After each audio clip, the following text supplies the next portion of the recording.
Well, today started pretty well, and I think ended well also. There were some slight glitches. In fact, the most important thing that we've had today is a meeting with the APNU AFC representatives, where they raised a number of questions that they were concerned about, and I believe that the commission was able to address, if not all of them, most of them favorably. And so that I will say that that was the most important event that took place today. There were other things. I think that there's an increase in the pace of the counting of the ballot boxes. I'm not sure how many were done today, but I sense that it's moving forward. But we were also waiting on the COVID task force to inform us about the possibilities of increasing the number of workstations, which it is believed is necessary in order to further advance the process. Would you say what will be done about the observation statements for Region 1, given that that region is counted? Will GECOM meet to look at the observations, the anomalies that are purportedly coming out today? My understanding is that first there's going to be a summation of all of the anomalies that were put, and those that merit investigation will be looked at. How do you determine what merits an investigation and what doesn't?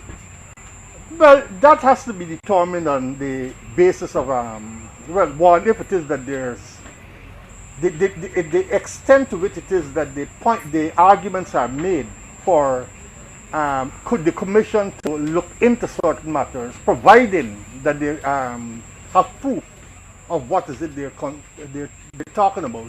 Those will merit investigation. Sir, the AFC, I think when they met with you today, the commission, they spoke about ballots not being stamped, those in favor of that political party.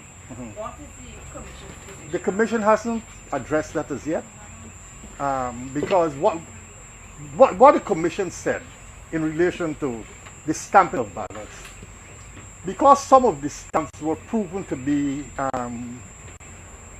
not reliable, they were only placing part of the digits, some of the digits, on the ballots and not all of the digits. And that was not a problem of the presiding officers, that was a problem with the stamps. And the commission reviewed that situation and said, look, if it is that some of those digits appear and you're satisfied that they are accurate in terms of what was intended, in terms of the whole stamp, that those will be counted as being normal ballots. But what could cause a presiding officer not to stamp at all the ballots? That is a different matter, that is a different matter, and that is the matter that is going to warrant some more intense investigation.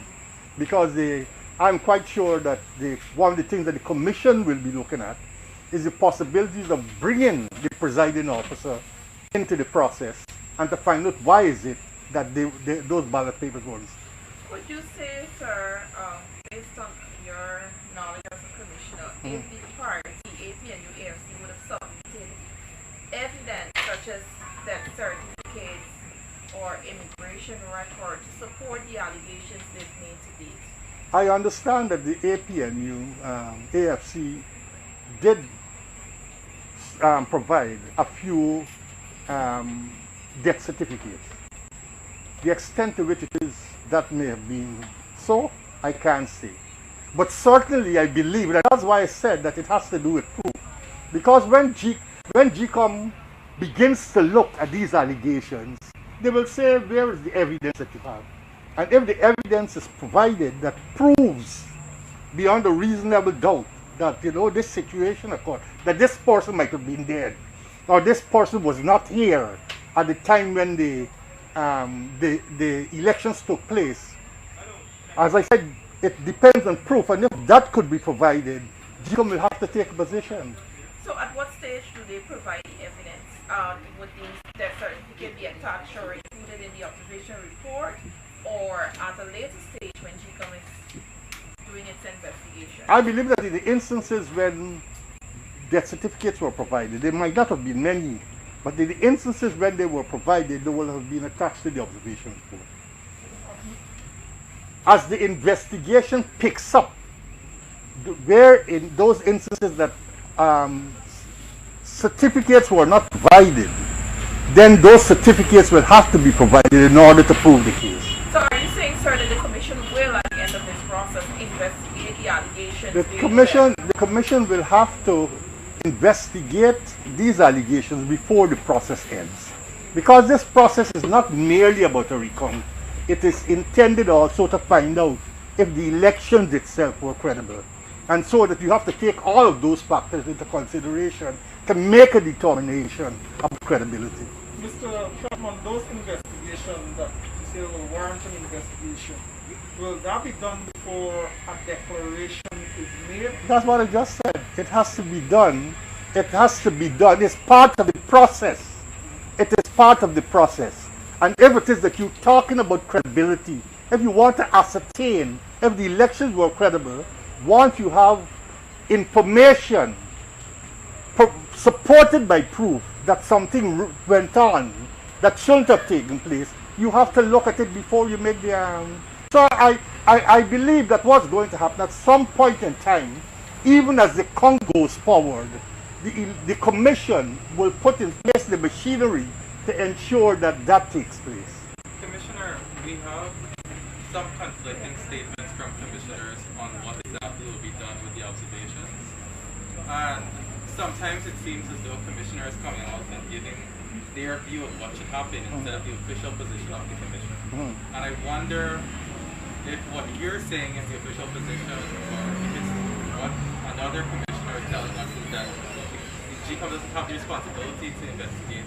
I don't know what the other commissioner said. If it is that you said that what the other commissioner said, I don't agree with that. I do believe that in a process that it attempts to find out two things. First, what is the valid count?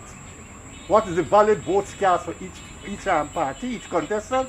And secondly, if the process was credible, GECOM is duty bound to take the information which points to the fact that something wrong took place. It has to take that into consideration. And as I said to you, that I believe, even though we haven't discussed this at GECOM, I will argue for this in GECOM, that process must take place before the count is concluded, so that the two will be married. Has the commission received any further communication from the task force in any form? No, as I said, we are waiting the advice of the task force, and hopefully we will get it by. We were hoping it will come today, but hopefully we'll get it by tomorrow. I know GECOM had previously sought advice from the Attorney General's chambers on, before this recount started, on the legality of the recount. We are hearing from the Attorney General another question of whether this recount being done right now is legal and whether its results can be used to swear in a president or a government. Have you taken note of that advice? First, I don't know that the GECOM sought any advice from the Attorney General chambers in relation to the validity of the exercise. This exercise has been given validity by the fact that the President of the country and the leader of the opposition felt that we were in a state where it is that we needed to find out what went on. And they, together, along with the CARICOM team, the Prime Minister of Barbados, who's the head of CARICOM, sat down and determined a way forward. What we have done at GECOM is put in place an exercise that is supervised by GECOM, a GECOM-controlled exercise, and at the end of that exercise, we will make a determination of what the position is. Yeah. Thank you, sir. Welcome.